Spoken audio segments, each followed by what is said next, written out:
A tentative defense of monogamy by Sater from Know Thyself for Emotion Net. I would be the last to deny the promiscuous nature of man.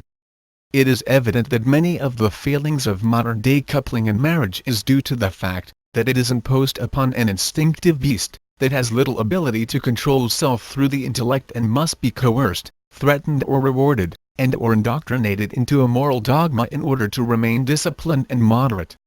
Common man, governed by a need that emerges in times of indigence, has carried this superfluity like a camel carries its hump into a luscious rainforest. This doctrine of excess, which forces out behaviors of gluttony, is an expression of undiscriminating tastes and subdued palates, that are more interested in quantity than quality. The practice of suppressing sexual drives, that sometimes threaten social order and harmony, has been a deciding factor in the emergence of civilizations and complex human economic and cultural structures. It enables the full participation of males-females in the system and the full investment of these males-females in the system itself, that turns them from rebellious vagabonds or indifferent observers into defenders and guardians of the norm.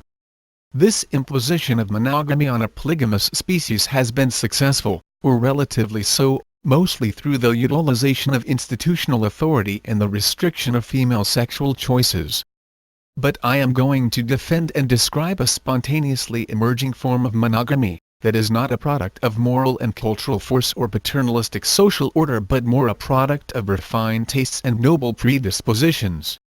It would be remiss of me to neglect to state that the creation of distinction and refinement could only happen, ironically, in times of superfluity and in ages of abundance, for in times of poverty all, by necessity, become ascetics and minimalists, and it is leisure that often results in heightened awareness and wisdom.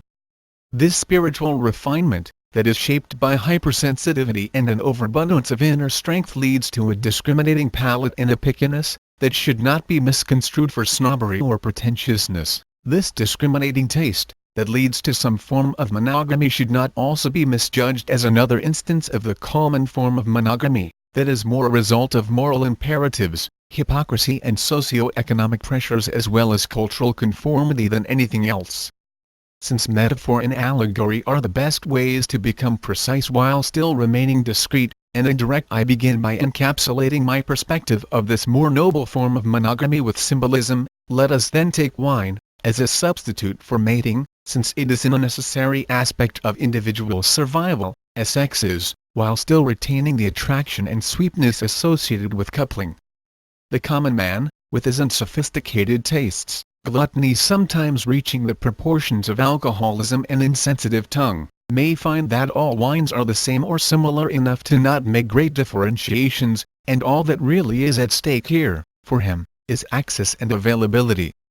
In other words, the average man wants wine on his table, if it is his preferred beverage, as a sign of affluence or happiness or conformity, and its quality, its distinctive bouquet, the year and the region it was harvested in, is of no or little importance to him.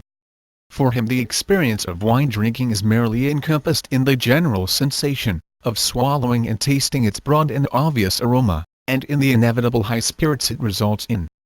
Any bottle will do, within reason, from any time and from any place, and large quantities of it are preferred so that his greedy needs are met, his belly and ego are engorged and his needs momentarily placated. But for a refined palate, one that can discern nuance and subtlety, not all wines are created equal. His discriminating tastes are not a consequence of pretentious snobbery and faint aristocracy but a result of an oversensitive taste bud and a hypersensitive nose. He cannot ignore, no matter how much he may try, the faint fragrances, the quiet bouquets, the textures, the aftertastes or the colorations of each Olympian nectar. For him the wine's history, its symbolism and art are just as relevant as its simple drinking. He may drink an inferior fermented grape, from time to time so as to not insult a host or as to not make an unwarranted fuss, but given a choice he will prefer abstinence from indulging in pigswell and fire water.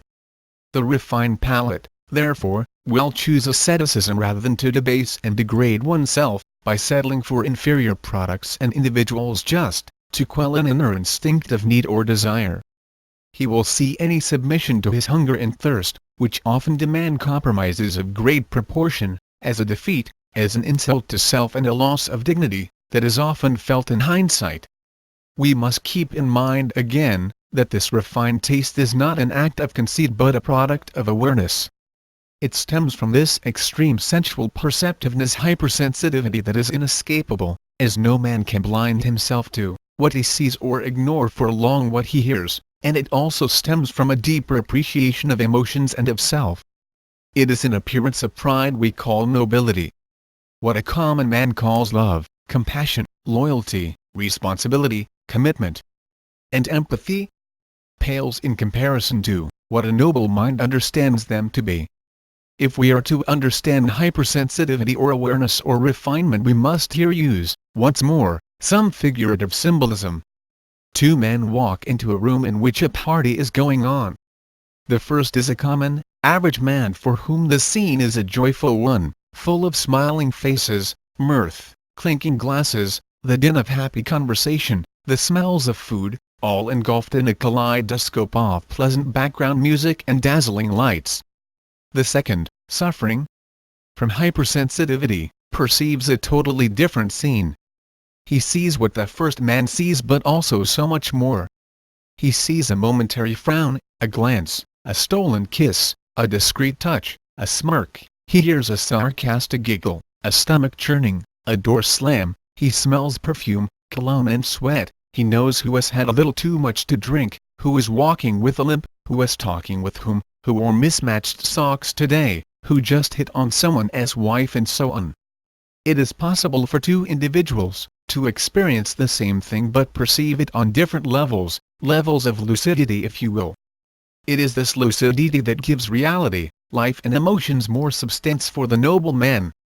His love is more precious to him and not something he gives out lightly, his compassion is more profound, his loyalty more true, his friendship more deep and weighted down with meaning, and not mere words he flings around, to appear civilized and moral, or to ensure another's respect. This noble man of refined tastes takes responsibility seriously, and that's why he enters it so rarely. He takes commitment more austerely, and that is why he rarely commits. For him love, hate, loyalty, betrayal, compassion, cruelty, mean so much more than for the common man, that enters relationships of enmity or cooperation blindly and full of insincere innocence, delusional confidence and naive hope derived from an absence of awareness or an inability to self-discipline. That is why Christianity and democracy, or any ideology that institutionalizes emotions and behaviors, is an anathema to him. Compassion and love are precious things to a noble mind, precious things beyond measure that are offered only to the worthy and to those that have earned his trust and loyalty, and that is why his emotions are so much more weighty and meaningful and not just words that lead to ephemeral commitments of need. Common love relationships often begin with an attraction based on superficial criteria. A man may just be attracted to a woman as to her full bosom or wavy hair, a woman to a tall, dark and handsome man or rich man or man of status, and so soon reality will disenchant them from their fantasies about how things could be or should be. Sometimes shallow relationships are a product of physical needs and social imperatives that force two people into each other's spaces for better or for worse, often the second more than the first. Shallow choices lead to shallow lives where often the sense of something missing is felt, and one blames the other or conditions but rarely one's judgment, original choices and criteria of evaluation. So errors are repeated, over and over and over again. In comparison, noble love relationships are more difficult to find and so much more valuable. It is difficult enough to nourish nobility, and remain noble at all in such a world of superficiality and vulgar narrowness. It is rare that the right genetic and environmental circumstances will arise in an individual at all, and that the right balance of strength and consciousness will coincide in a single entity. So two noble spirits finding each other is a rare thing indeed, especially when one considers their solitary and shy nature. This is what makes them precious and an exemplification of idealistic romantic love. Their rarity and value is due to the fact that they are based on more than just mere lust, but exhibit a spiritual interconnectedness, where two people become united in more than a physical way, although the physical is always the first connection. Here the mind takes precedence and decides, when to suppress or express desire and need, when to expose or hide vulnerability and strength, when to love, commit and remain loyal, because only it can comprehend the full breadth and depth of the issues involved. This nobility of spirit, this refinement of taste forces the individual endowed with it, into some uncomfortable choices, either find solace in solitude and asceticism through the denial of instinct, as many sages have done, so that no compromises are made, and no loss of self-worth ensues, or search and wait for that single one, the diamond in the dirt, that lives up to heightened standards, and meets reality eye to eye, that gives as much as it takes, and understands the entirety of what commitment, loyalty, trust, compassion and finally love entails. Only nobility can truly love, whereas a common man merely lusts and covets. Seder http, Know Thyself for Emotion Net T1469 Monogamy,